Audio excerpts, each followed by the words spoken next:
Oh, you asked me to remind you to do the minute of meditation at the beginning. Yeah, we can do that too. Just go ahead, William. Namo Fundamental Teacher Shakyamuni Buddha.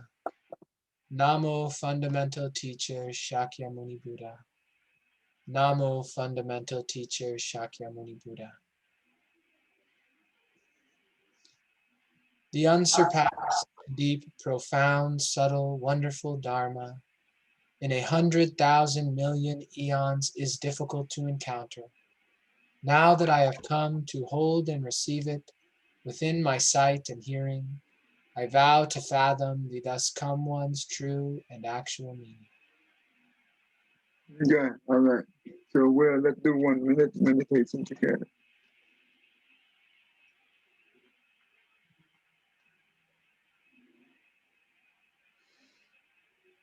Okay, go ahead. 1, 2, 3. We can start it.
Okay. So we know that the birth, the children come with to the parent to the affinity. Okay. So nothing else. You remember that, right? Mm-hmm. So it's just affinity. So we don't know they are our parent in the future. We don't recognize that. If we do, then we are not ignorant, right? Right. Because we are ignorant and we craving. Therefore, that's why when we enter the mother womb, we don't know anything. When we stay in the mother womb, we have no idea. When we get out, we also have no idea. That's why we are an unenlightened one. Not enlightened, but unenlightened. So that is the thing that. Okay, we will try to finish this thing today. Then we will move to more interesting topic that we will learn. Okay. Um. Okay. Go ahead, William. On birth by transformation. Yeah, birth by transformation. Birth by transformation, that is, spontaneous birth without the womb, eggs, or dampness, as in the cases of deities and beings in the hells. However, due to the lack of understanding of the doctrine of dependent origination, that everything is illusory and has no self-nature, so it is mistakenly accepting from life there is a birth. From the 12-link dependent origination, the birth link does include all other links: ignorance, mental formations, consciousness, becoming. Do you understand uh, lack understanding of the doctrine? Well, uh, everything is illusory, and we have no self nature. We mistaking accepting the life from life here, there. Do you understand this part? Yes, I think it's, I understand it similar to the way I understand how the five aggregates Mm, reveal the truth of no self. So the 12 links of dependent origination reveal the truth of no birth, actually, that that birth is a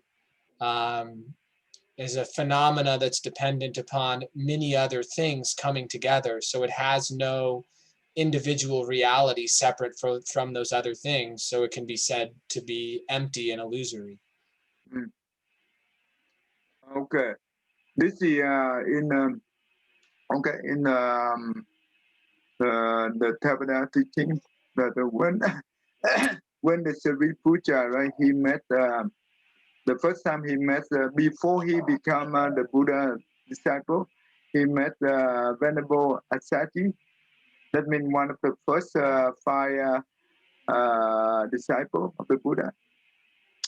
Then he saw the gesture of this Venerable Assaji is so adornment, and that's why he want to come and find out who is his teacher is and what kind of dharma he learned. So he want to learn from him, right? And do you remember the first teaching that Venerable Assaji teach him? No. Oh, no. Okay. Assaji said to the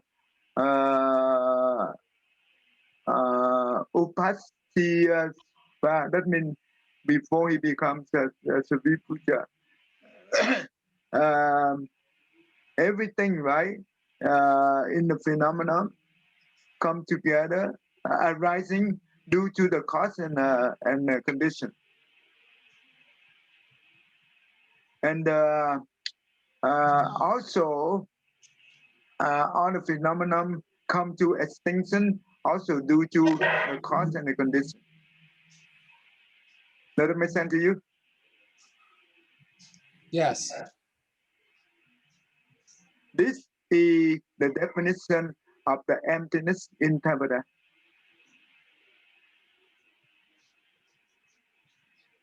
This is the point. Because this thing here tells us the impermanent, right? Everything is impermanent. Therefore, it has no true self. Therefore, it's equal to emptiness. Include all the living beings. When they think about the emptiness, include all the living beings, they have no motivation to practice the Bodhisattva path. Does it make sense? Yes. This is important. But in the Mahayana, what do you think? What is the definition of the emptiness in the Mahayana? Yeah, in the Mahayana, emptiness and compassion exist together, and emptiness is a means of liberating from suffering and craving, and actually furthering compassion, because I think the emptiness that one could see from the Theravada could be an incomplete emptiness, in the sense of that since all beings are empty, then it means that their suffering is unimportant, and that's not true emptiness. Because if the emptiness means anything, then it's not actual emptiness. And also, if they're only seeing emptiness because of their causes and effects that lead to it, and not appreciating, well, the causes and effects are even empty. So to me, it still seems very mysterious that compassion and emptiness exist together. But I think of it kind of like, if I need to go to the bathroom, I go to the bathroom. If I'm hungry, I eat. And if I'm in a state of neutrality and I see someone suffering, just like if I needed to go to the bathroom, I would go to the bathroom. In the same way, if I see suffering and I'm not seeing a separation between that person and myself, I'm not seeing that they're different from me, I would respond to that suffering in the same way I would respond, like if my hand was burning. I would take my hand out of the fire and I would take care of it. So if I'm not making a distinction between self and other, then my response is naturally compassionate to suffering. Because you learn about the Mahayana, you know that. But if the one do not have a chance to learn from it, they will not know it. And the reason is the consciousness only in the Tevada, they have only up to six consciousness. The first five consciousness plus the mind consciousness. They do not have mana consciousness and the alaya consciousness. And you know what? They also don't believe the 49 days after death. What they believe is when a person dies, they will rebirth right away. How quick? I don't know how that possible happen. Think about this. When you have the cell phone, right? The satellite, even though the phone provider, the carrier, they put a lot of satellite around the space, right? But it doesn't mean that your phone signal can be anywhere, right? It's not easy. Mm-hmm. If you don't have a signal, then how you make a call? And the same idea too. When we want to, the law of the affinity, a law of attraction. Well, because they do not believe in the alaya consciousness, then that means there is no border state.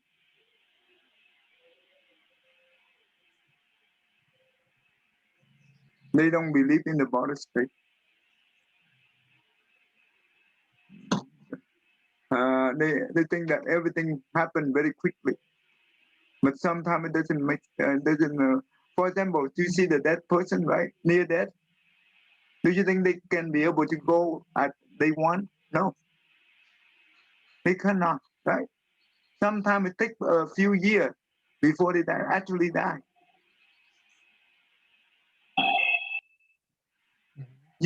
Because the power of the karma we cannot control. They are the one who control us. And well, okay, let me go back to the emptiness so you can so you understand. The alaya consciousness is represent for the ordinary people. The consciousness it means the false thought, illusion. Right? So far so good. Due to our ignorance, we have alaya consciousness.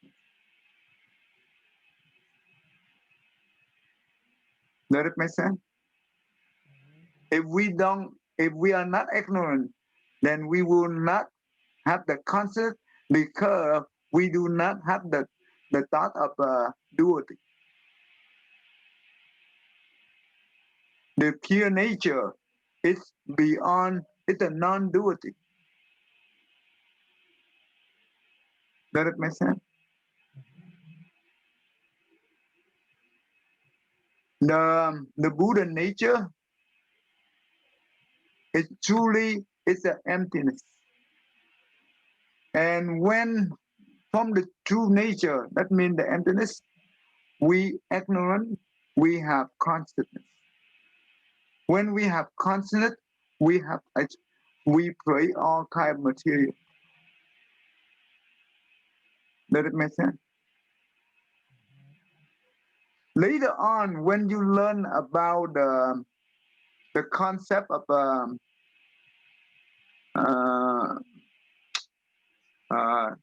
the substance and I don't know how to. I have to translate that in English.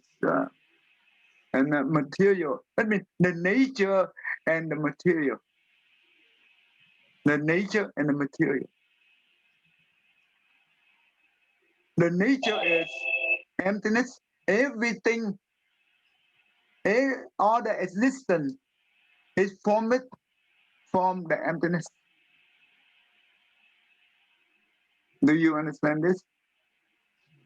Without emptiness, there is no existence.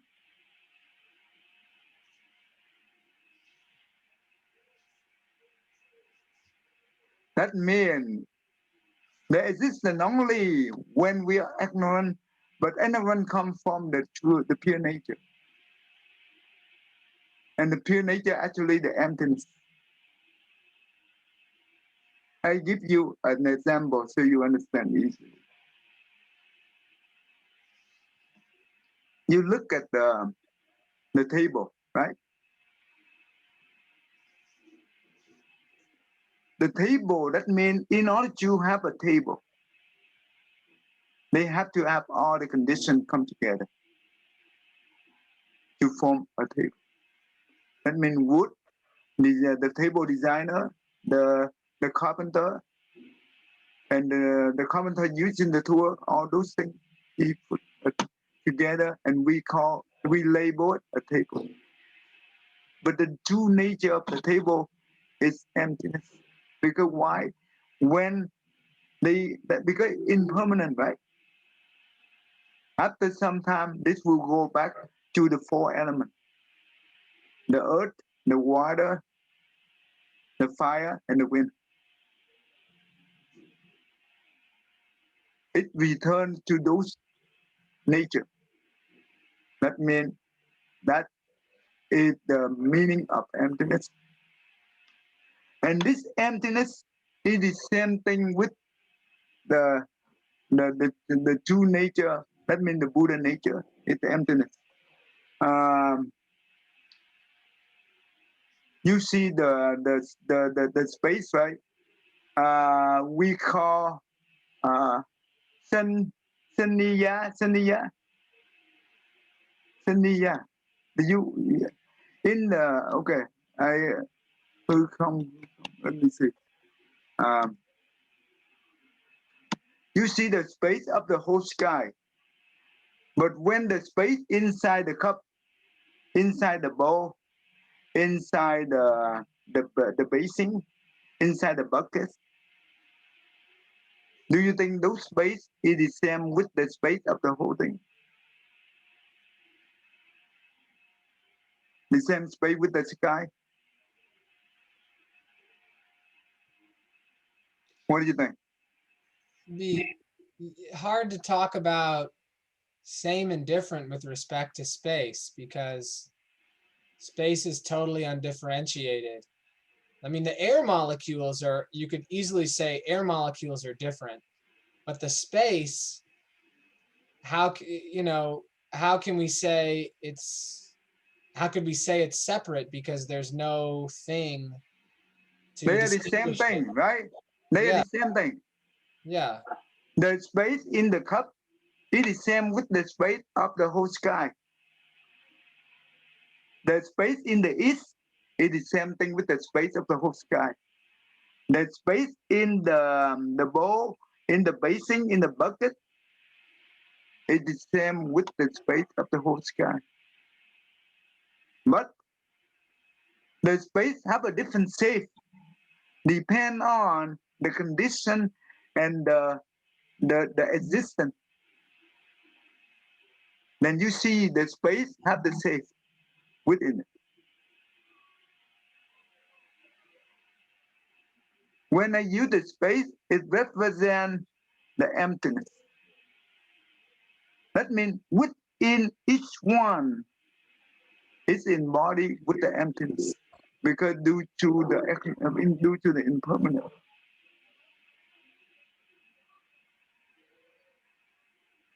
I have to translate this, and I will walk you through it. This will be I can explain in Vietnamese very easy, but Yeah. I have to spend to translate it. But this theory is so powerful and it's beautiful. You will learn it later on. You will learn it. Okay. Now Okay.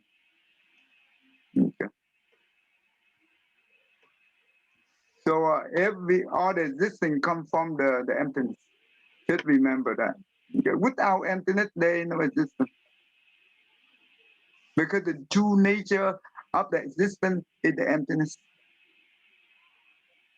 Because the existence is impermanent and also no self, no true self.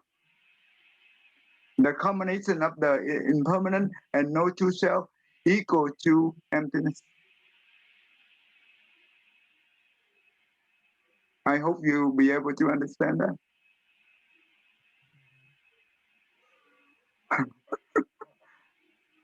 It's a little bit abstract. Is that abstract, right?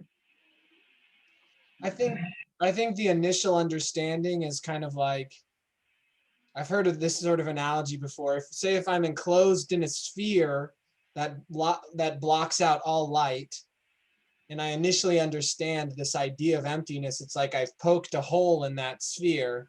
So I'm if I look right at that hole, I can see, I can understand emptiness.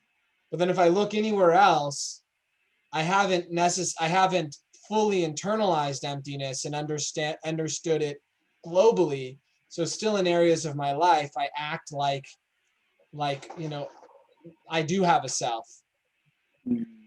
But I do understand that, like, when I consider it and I look at it, it makes sense. Okay. I will spend time to translate that. Later on, we will go into that deep, and that will become very powerful, and that will lead us to understand the law of cause and effect in detail. It becomes very interesting to learn that, but it will take me some time to go through that. All right, Jenny, you want to do the number 12, Jenny? Aging and death. That means old and death is a decline and end of karma of life. Because there is birth, there is death. In the correspondence of sutras 2, pages 3 and 4, the Buddha explains, monks, what is aging and death? What belongs to one or another being is old, weak, debilitated, teeth fall out, gray hair, wrinkled skin, reduced lifespan, aging faculties. That is called old age. What belongs to one or another being renounces, destroys, perishes, dies, the aggregates perish, the body throw away.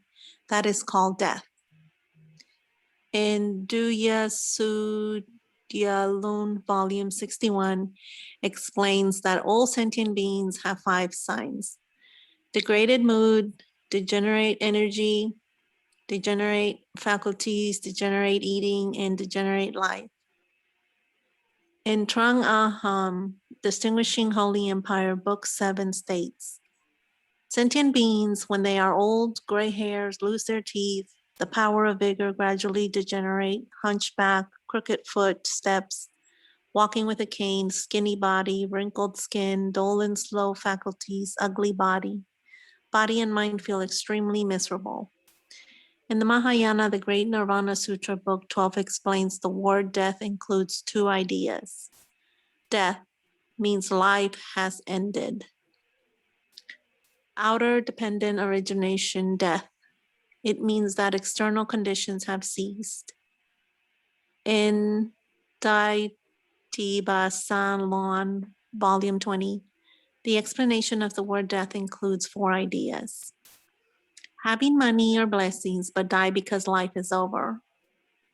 There was life but death because the money was gone. Die for money and life is over. Despite having money and life, but dying on encountering evil conditions. In the Medicine Master Sutra, it has outlined 9 things for death. Died of being sick without seeing a doctor. Died of execution due to the national law. Died due to debauchery, died due to meeting a devil. Die of being fire. Die of being submerged in the water. Die from being eaten by beasts. Die because of falling down from the high cliff of a high mountain. die of poisoning, die of starvation. Any sentient being must go through the relational conditions of the 12 dependent origination, although they develop in many different forms, such as born by womb, born by egg, born by moisture, or subtle as born by transformation. Aging and death in the 12 links of dependent origination is to connect the two phenomena of aging and death into one link, just to express the meaning of arising and extinction in the period of existence, as well as in the stage of transformation of an existing being. I think this is very much easy to understand, right? Yes. I think this is very much easy to understand. Okay, now we will learn about the real thing. Okay. Okay. Before, you know what? I think we can go ahead. Okay. Okay. Something.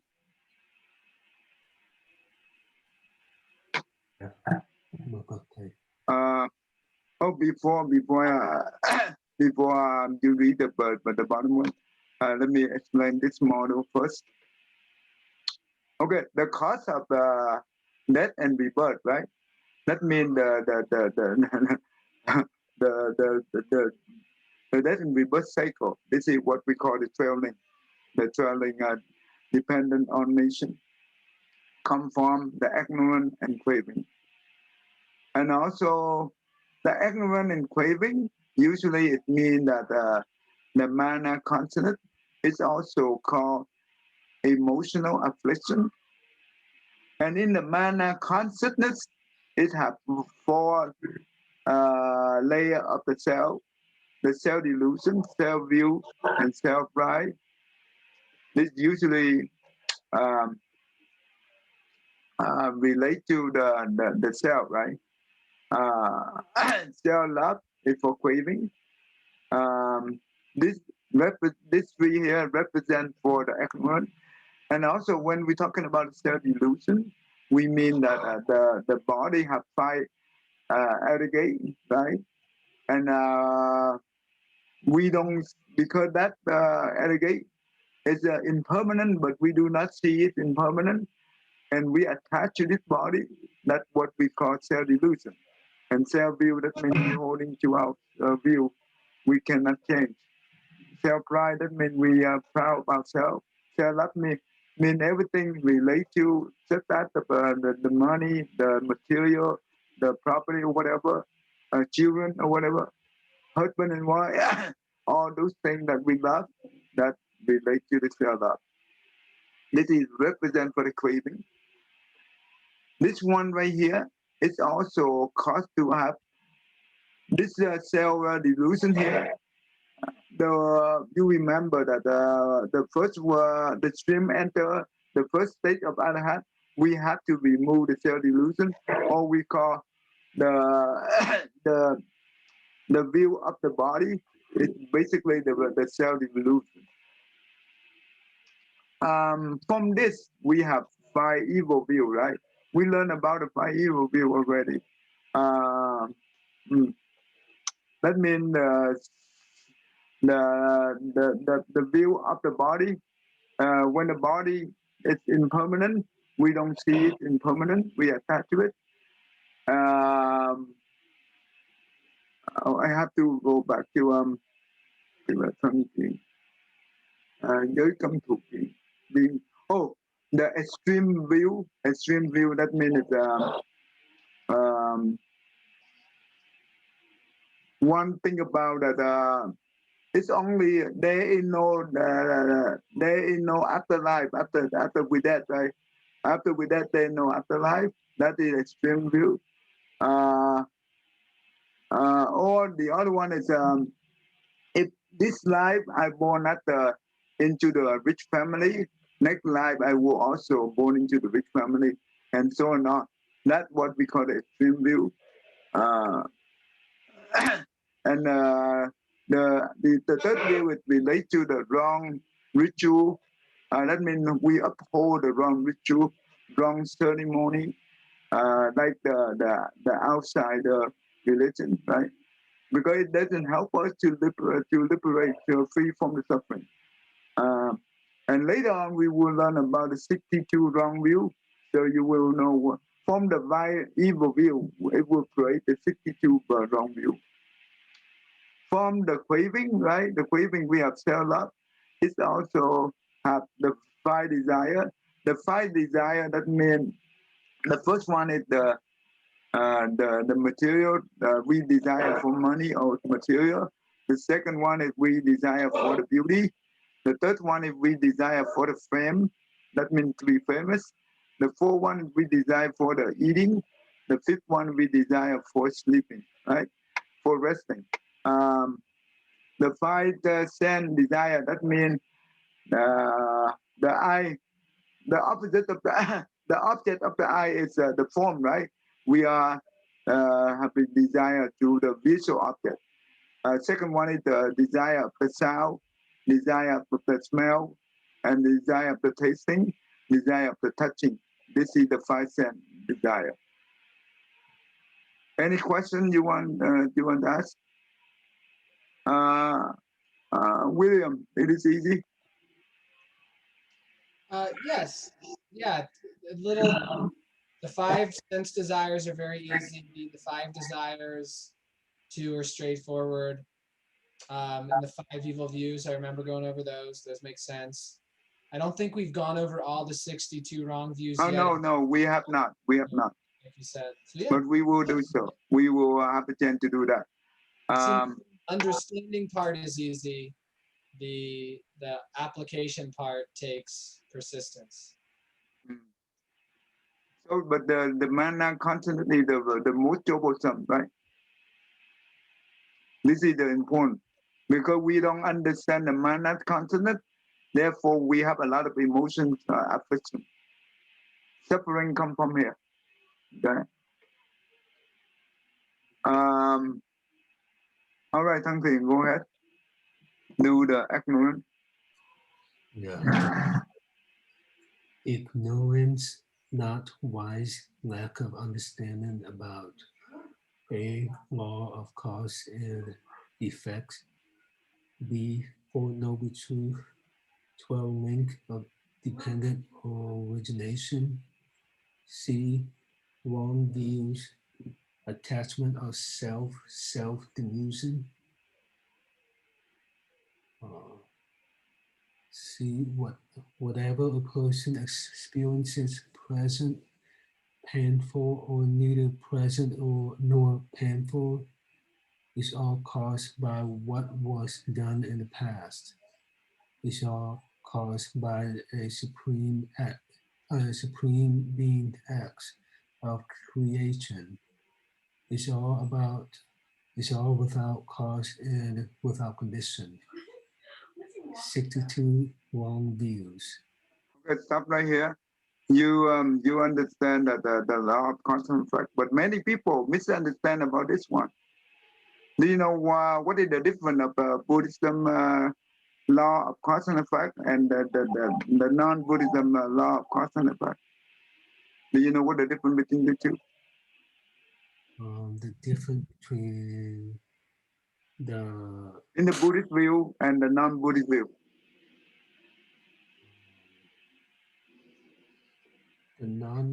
What is a non-Buddhist view? Oh, that means the view of that means the different religion. They also believe in the law of cause and effect, but their law of cause and effect is different than us. What is the difference between the two? The difference between this and the other religion is that it's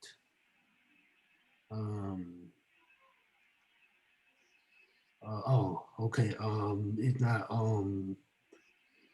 that I think it's something has to do with God create us and God God made us the way we are, and this is what the other is like, and the law of cause and the effect is something that whatever actions or that we did by our thinking, speech, or by our body. Mm. It will determine of what we are in this lifetime and the next lifetime. Okay.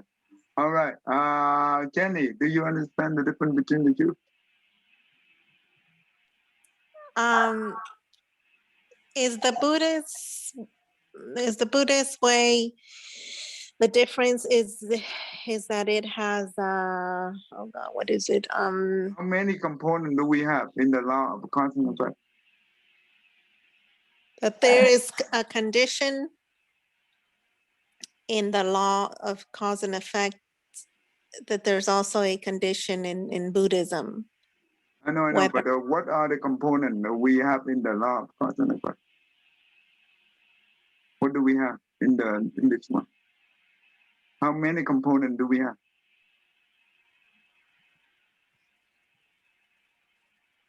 I'm not sure. Wow, this is very fundamental. If you understand this, you do it. Okay, that's okay. William, can you help me? Well, the major difference I think of is that, like Tantien mentioned, that in other religions, most of them there's a God, and the God is the one that is determining the cause and the effect. That they don't exclusively talk about conditions, but conditions are important because, like in Judaism and Christianity, there are the 10 Commandments, which are very similar to the Buddhist precepts, the initial ones. And so a condition would be the person needs to follow those 10 Commandments so that when they have some sort of temptation, that they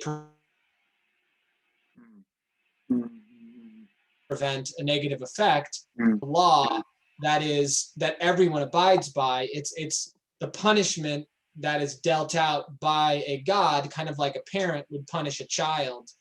In Buddhism, it is really self-made retribution, where it's just about a universal law of consciousness, of energy, that if we disregard someone else in some way, some other being, and we cause them pain, then at some point that will come back to us in a way that matches what we did, and vice versa if we do something good.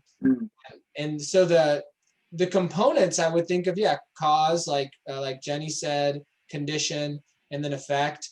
But then that it is no other being is dishing out the punishment. Okay, the main difference is Buddhism, we have three components, right? The cause, the condition, and the effect. We cannot change the cause because whatever we have done, it's already done. You cannot undo, right? But we can change the result, right? The effect, by changing the condition. That's important. But other religion, they do not have the condition component. They don't have that. Therefore, that means good cause bring good result. Bad cause bring bad result. But Buddhism don't go like that. Well, bad cause doesn't mean that we will have a bad result. But good cause doesn't mean that we will have a good result. Do you know why? William? Yeah, exactly, like a child born into money who takes it for granted and never learns to work, and so later is undisciplined and entitled and unkind to people, and maybe ends up wasting the money away and living broke and having problems and not being happy. So which one determine that the cause have a different result? The condition determines the result. Yeah, the condition. That's the most important, right? It's so important. That means nothing is absolute in Buddhism. There is nothing absolute. Everything is changeable. Good or bad depend on what we do with the condition. That's important. But other religion, they don't focus on the condition. And that basically condition is the most important. Okay, that's why we have hope, right? No one give our hope. No one give us the hope, but we are the one we give ourselves hope when we have the right view. Okay, that's important. So make sure we understand the law of cause and effect. We have three components: cause, condition, and effect. Cause is something we have done. We have already done that in the past. We cannot undo. We cannot change the cause directly, but we can change the effect by changing the condition. That's the most important. And this is we already know, and we already understand this. And remember, you remember that we learned this thing in the past already, right? Jenny, do you remember this? Did you remember this? Yes, I do remember. That means when a person experiences pleasant, painful, neither pleasant, no painful, because the feeling, they have only three things, right? Pleasant, painful, neither pleasant or no painful, that's the three. They said that it's all caused by by what was done in the past. This is the first type of the people believe that. That means when they claim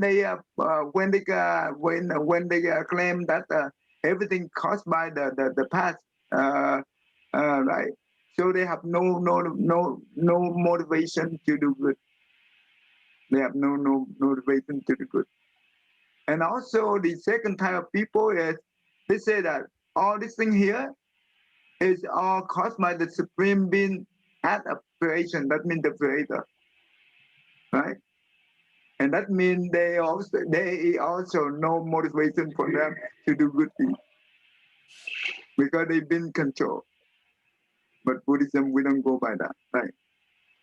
The third one is it's all without cause and without condition. And we know that that is not true. Everything happened for a reason. Nothing in this universe happened by itself. It has to rely on order to exist. They cannot exist by itself. Remember that. And the 62 wrong view, we will learn about that. Impermanent, lack of understanding of impermanent and the selflessness, that means no self, right? This is when we do not understand this, that's also called ignorance. Okay. Before we learn this,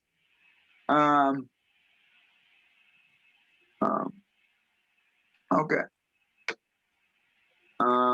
Let's do this one here. So I have a quick question. Yeah. I'm just a little bit confused. And so in in Christianity, there's the belief that or the story that Adam and Eve ate the apple, and then therefore they became, I don't know, ignorant, I guess, I don't know. But what that same notion of that whole belief of that whole system of idea that Christianity of the whole Adam and Eve, what is, or if there's anything equal to in Buddhism, like in Buddhism, why is it that people, like what made people desire things and become ignorant? And like in Buddha, that's what I don't understand. Like how did we become, in Buddhism, like what is the belief in Buddhism about that? Why do we become ignorant? Yeah, and desire things and attachment, and we have all these like how did that happen? How did we become that way? Okay, in the other religion they say that they eat the apple, then that will make them become ignorant, right? Yes. Okay. But in Buddhism, how did humanity become? Okay. What is the explanation in Buddhism? How did we lose that consciousness that, you know? And it wasn't quite that they ate the apple and they made it become ignorant. It was that God created Adam and then saw that he wanted Adam to have a partner. So out of that one of Adam's ribs, he fashioned Eve. And then he told them that you can partake of anything in this beautiful garden except the fruits of this tree. And then the devil in the form of a serpent convinced Eve to get Adam to eat this apple. And it was actually the apple, the knowledge of good and evil. So the serpent convinced them that if they ate this apple, they would have the same knowledge as God. And then because they disobeyed God, they were cast out from this Garden of Eden that was just like ultimate bliss. And they had to like go toil and grow their own food and all of that. So. Oh, okay. So what is the explanation in Buddhism? Like, I know it's a totally different thing, but in Buddhism, how like what determined that we became ignorant and with attachments and desires, and like, how did a human being become that way? William, what do you think? Yeah, this is a question I consider too, because all things are the Buddha nature, and so then even ignorance would be a manifestation of the Buddha nature, and I feel like this question's too big for me to wrap my mind around. Like I won't understand it until the lifetime I achieve enlightenment.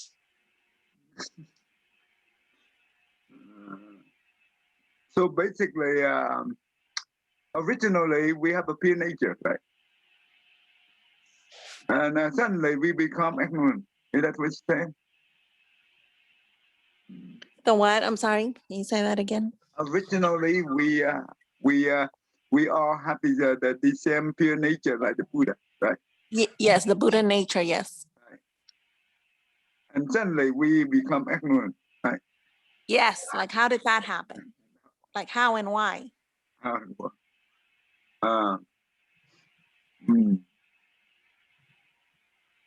Because if we all because if we all come from Buddha nature, you know, that's our seed, right? That's our root. That is what we are in the end. When all this is said and done, we return to that. So how did we get out of that in the first place? How did we become ignorant and all the bad things that we're trying to overcome to get back home? Okay, Timmy, you have...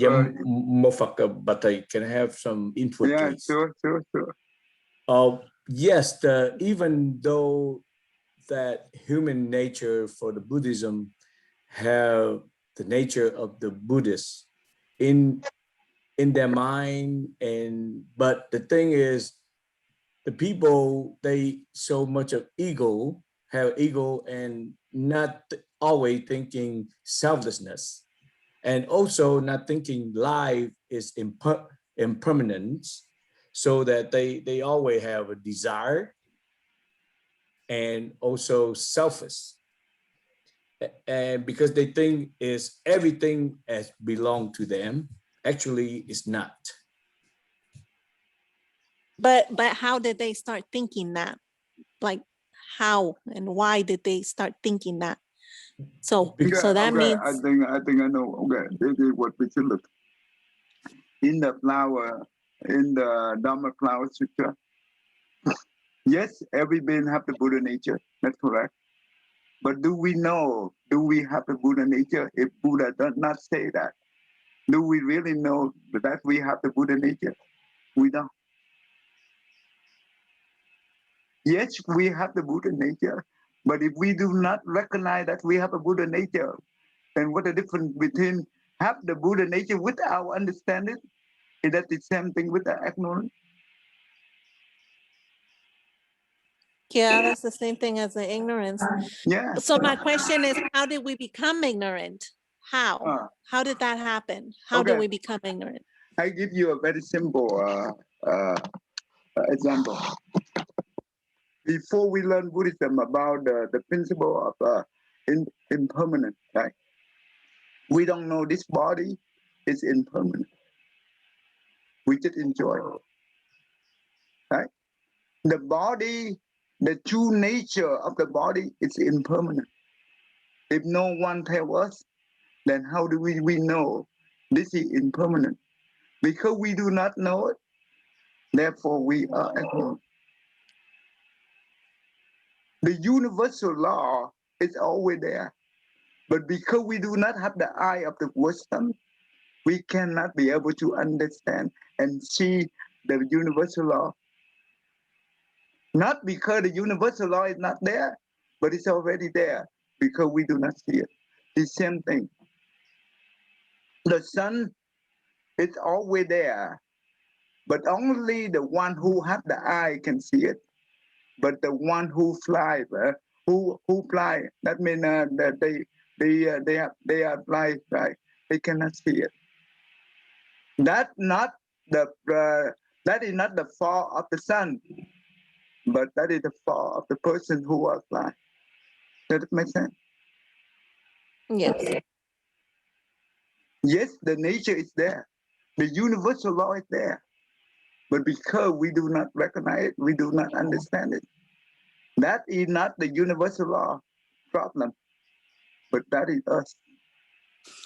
So do you think that because of distractions of, I don't know, just of other, all sorts of distractions, that is what made us disconnect from our Buddha nature Okay. to realize? Okay. Due to our ignorance, that means we were due to our lacking understand of the truth. The truth, that means lacking understand of the universal law. Therefore, we are ignorant. When we are ignorant, craving, ignorant arise. Due to the condition of the ignorant arise, the craving arise.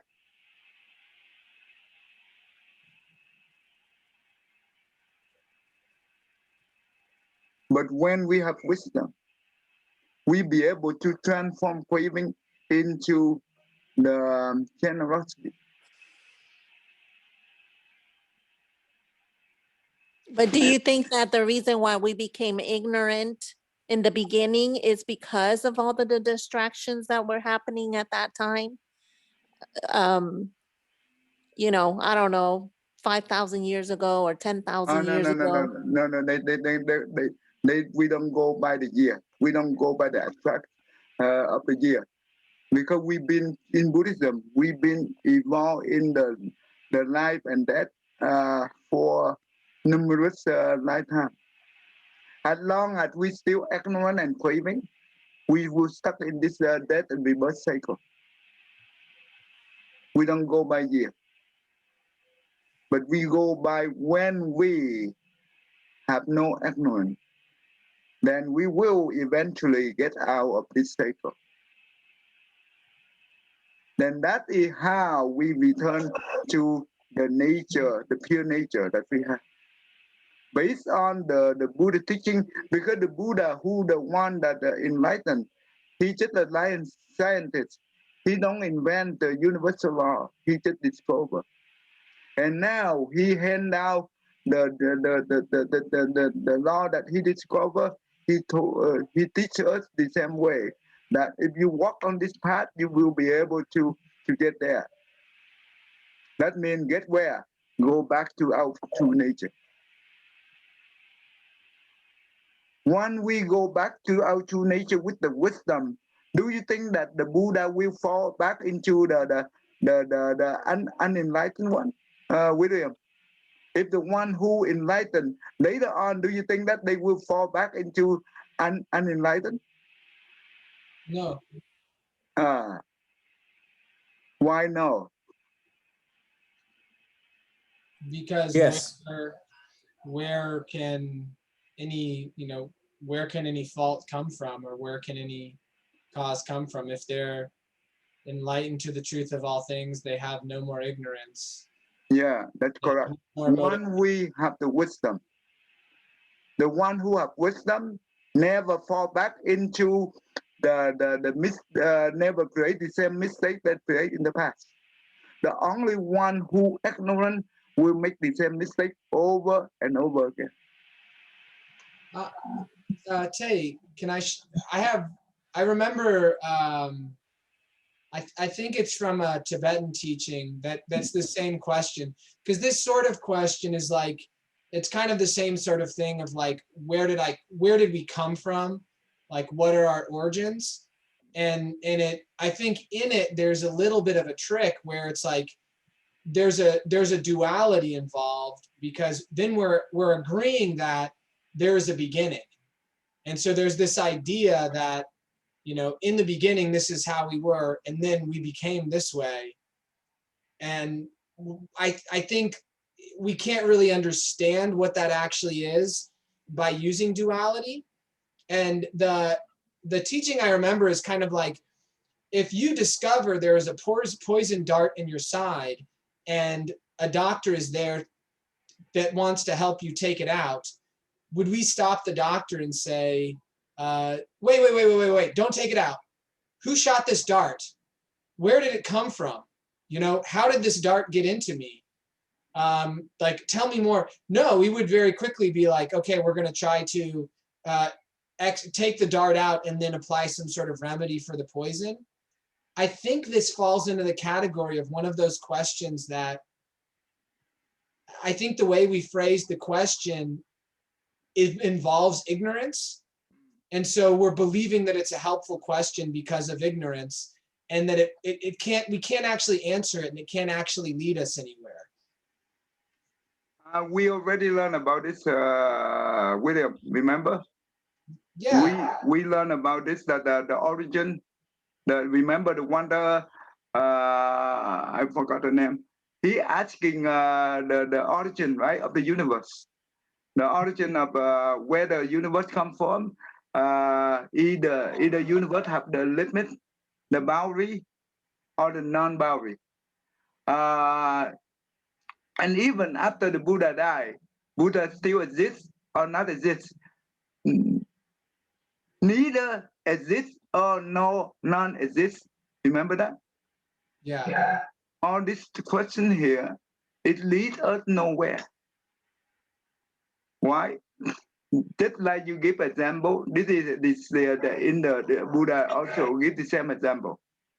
The Buddha said that if the one who been shot with the poison arrow, right, and our friend come over, help us to pull out the poison dart, right, poison arrow, say that, and we stop them to doing that because I want to investigate where did that come from, who make it, right? And what kind of poison do they use? By the time we find out, we already die, right? Mm-hmm. The Buddha teaching is help us with the daily life, direct solution based on our suffering. That's the most important. When we learn Buddhism, if we be able to use the Buddha teaching to apply to our daily life problem, if it help us to resolve the problem, then that's the whole purpose of the Buddha teaching. Nothing else. Whatever we learn right now is to help us to deal with the daily problem. Nothing else. Does that make sense to you, Jenny? Yes. Mm-hmm. Because the purpose of the Buddhism is not try to find out, okay, what is the origin of the universe? Where we come from? No, those things is not important. Usually Buddha, when the other people ask Buddha, Buddha silent. Doesn't mean that he do not know. Because if he try to explain them, the more he explain, the other person attached to it, and it leads them nowhere. Because those kind of questions have no answer. And it will harm them more than good.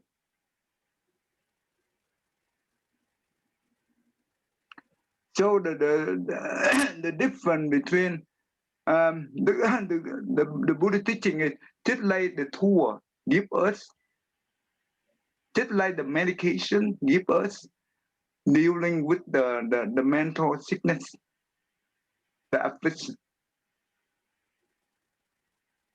When we have that kind of affliction problem, we can use that medication to take care of our problem, right? So this is good. You bring up the yeah, we learned about this already. Thank you for reminding me that. Just keep in mind from now on, you just keep in mind that the purpose of the Buddha teaching is to help us to dealing with our daily life problem, and hopefully we can use it to free from suffering. That's more important than anything else. Yes, asking the origin, it sounds to be a very smart question, right? But you know what? At the end, we got no solution. And the Buddha said that if the person whoever think about that, he will become very crazy. He will become very suffering. He will become until he died. He still not be able to find a solution for those kind of questions.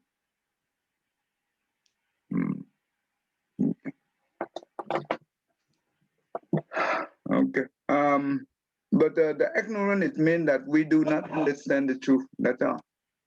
And yeah, could part of it in a sense be that, like, since ignorance is ultimately an illusion, and it's ultimately also just the Buddha nature, that if we try to understand its origins, then we're asserting a self for ignorance, that ignorance actually exists, and that it has come into existence through some causes and conditions, and that it will no longer exist.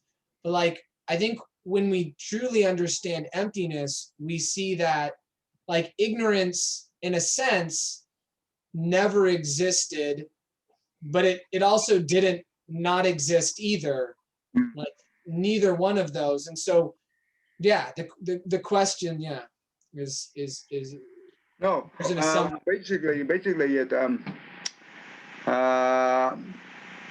exists but not really exists, but we do not deny that this is emptiness. It's not really what do you call,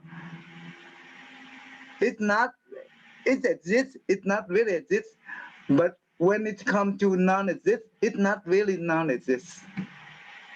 Put it that way, because it come from here, the mind of ignorance. That means the consciousness is the one who manifests all those things. Therefore, we have to take care of this thing to remove the ignorance. Then we will go back to our own nature.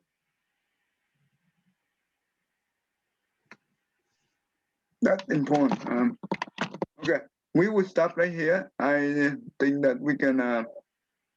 It's too late already. But later on, when we have a chance to learn the Adornment Sutra, those things become very interesting and very challenging. And but also it's easy to understand. When we understand the concept, it's very profound. Okay. Okay, John, go ahead, John. May every living being, a mind as one and radiant light, share the fruit of peace, a heart of goodness, lumens and bright. The people can hear to how I have his heart can find and give unity. May the mind's way to great compassion, wisdom, and joy. May God's find reward. May also relieve their grief and pain. His bounds out break the darkness of our endless night. Because our heart is one, this world of pain turns to paradise. May all become compassionate and wise. May all become compassionate and wise. Okay, that's good. uh, let's think about this too. When we do not know the parent, the mom, when give birth to us, she very suffering and carry the us in the mother womb. That she got all the suffering. If we don't understand the suffering of the mom, we will not know how to respect the parent. When we don't understand those, that's called ignorance. It's the same thing. So ignorance is that means it's lacking of understanding, nothing else. So when I teach the kid about later on, I would like to say you guys, oh, I will send you the PowerPoint. That's how the Buddha teach about the parent kindness and very difficult to repay. I think it's very powerful teaching, and I use those teaching. I teach the kid. They learn very interesting because they never heard this thing before, and especially in the Western world.